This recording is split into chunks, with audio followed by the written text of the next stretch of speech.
أعمل إيه لو جالي رسالة مكتوب فيها عميلنا العزيز لقد تم إيقاف حسابك البنكي برجاء الاتصال بنا. أنا محمود سعودي، في الفيديو ده هقولك إزاي تحمي نفسك من عمليات النصب اللي بتحصل عن طريق الرسائل أو المكالمات التليفونية.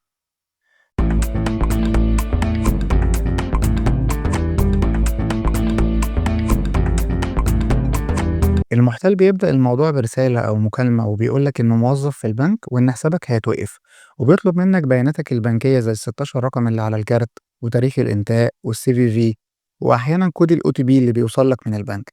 الحقيقة إن موظف البنك عمره ما هيطلب منك بياناتك السرية دي أبدا. الحرام هنا بيستغل إنك قلقان على حسابك وبيخليك تمليه بياناتك. في نفس اللحظة هو بيعمل عمليات سحب أو مشتريات أونلاين بالكارت بتاعك. وقتها بييجي لك رسالة OTP من البنك بيعرّفك إن في معاملة مشتريات بتتعمل دلوقتي بالكارت بتاعك، لو أنت اللي بتعملها اكتب الكود اللي جالك، وطبعًا لو قُلته للمحتال هيكتبه هو والمعاملة هتتنفذ، فخلّي بالك حتى لو جات لك رسالة فيها كود الOTP عمره ما هيكون لصالح تحديث البيانات، والبنك عمره ما هيبعت لك رسالة من رقم موبايل يقول لك حسابك محتاج تحديث بيانات. إزاي تتجنب ده؟ أول حاجة أي رسالة من رقم موبايل أو مكالمة غير رسمية تجاهلها فورًا، وما تقولش بياناتك لأي حد. ولو عندك شك اتصل بنفسك على الخط الساخن بتاع البنك وبلغ خدمة العملاء. الطريقة دي ممكن تكون واضحة لبعض الناس لكن للأسف كتير جدا وقعوا ضحايا ليها.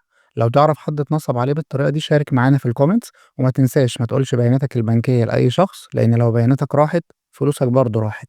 ولو عجبك الفيديو اعمل لايك واشترك وابعت الفيديو لكل اللي يهمك عشان نساعد بعض ونمنع النصب. شكرا ليك، السلام عليكم ورحمة الله وبركاته.